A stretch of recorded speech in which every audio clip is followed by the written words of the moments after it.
marriage, life commitment, union, whatever you want to call it, on whatever level, whatever you and the people involved with decide to create, the benefits of that are not about you. There's a huge confusion nowadays where everyone's focused on, am I happy? There's nothing wrong with that, right? And I say this as a divorced man. Obviously, if it don't work, it don't work.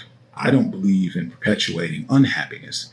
And lessons that I have learned through even an amicable divorce that I led the charge for, to see that it's executed as best as possible, which is still uncontrollable and still divorce. There is still separation, grief, and pulling something apart. And inside of that, everyone gets traumatized. That's just a part of it. But inside of that, what I'm really speaking to is what I've learned is that it wasn't even about us, me and her, my ex. It's about the children. It's about the legacy. And there's an understanding, maturity, and commitment that doesn't mean you stay in it. And it's not simply the am I happy?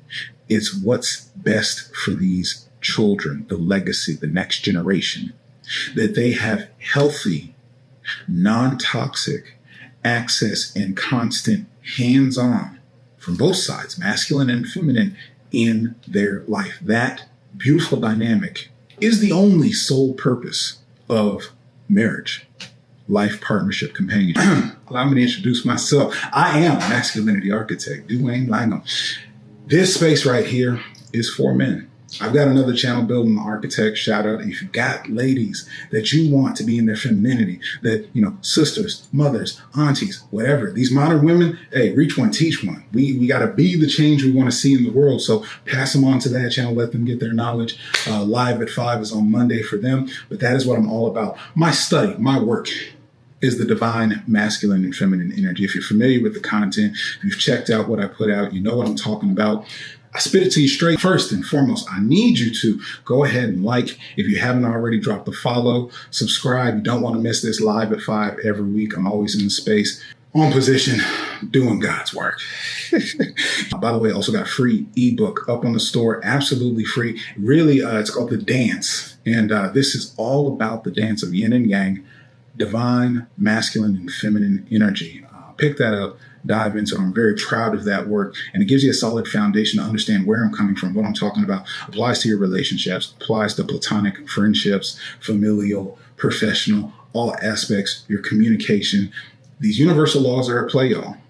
Whether you know it or not, whether you understand it or not, if you ever heard about law of attraction, all these universal laws and principles, this is forgotten wisdom and knowledge that as much as you can pull out a screen and get all your information on social media, there's not a lot of people talking about this. Yeah, that's my niche. That's my sandbox. I love it. I love diving into it. So get all that you can. Pick up that free ebook. That'll give you the solid foundation of a base. In the meantime, right here, in this message right here, you're going to get what you need. So let's jump right in. We as human beings in this experience benefit, yes, and the children that are left behind to pass on the legacy, the next generation, that truly is what is cultivated inside of this companionship, partnership. That's how the resources, that's how the assets, that's how the wealth gets passed down generation to generation, is inside of that unity, that partnership. Literally, it is a contract. It is a business arrangement. Relationships are arrangements to that regard. There's an exchange of value. What you value and want to get over there, they value and want to get over here. If it works, you find somebody compatible. That's at the first level. When you actually go for that life partnership, well, how do we pass our assets? How do we pass our genes? So that really is the purpose. I want to add the maturity and understanding. If you're a young person, man, woman, whatever, have not experienced marriage, life partnership, you really have to go in, begin with the end in mind is what I'll advise you. And that's why I dropped that little nugget to really point out that it's not just about you. You being happy is not the only thing, because if you commit to and create something, the moment new life is brought into it, or the moment some legacy building assets are involved, that's why arranged marriages, that's why the original marriages is just a contract to make sure that something stays strong and that this merger, this union is solid to last and go forward and is fruitful. So stop and think about that before you just think what I always preach against, the relationship escalator. You like somebody, you feel something, they like you. So first comes love, then comes marriage. Next thing you know, it's a baby and a baby carriage. No, pump the brakes on that bullshit. It's especially over here, the responsibility on the macro side. Micro is the feminine, the day-to-day interactions and things. How does everything feel? What is life? Who am I? Who are we? Who is this clan and tribe? What are we doing and building? That is the macro. Do we work? Are we compatible? That is the macro. And that responsibility is on the masculine.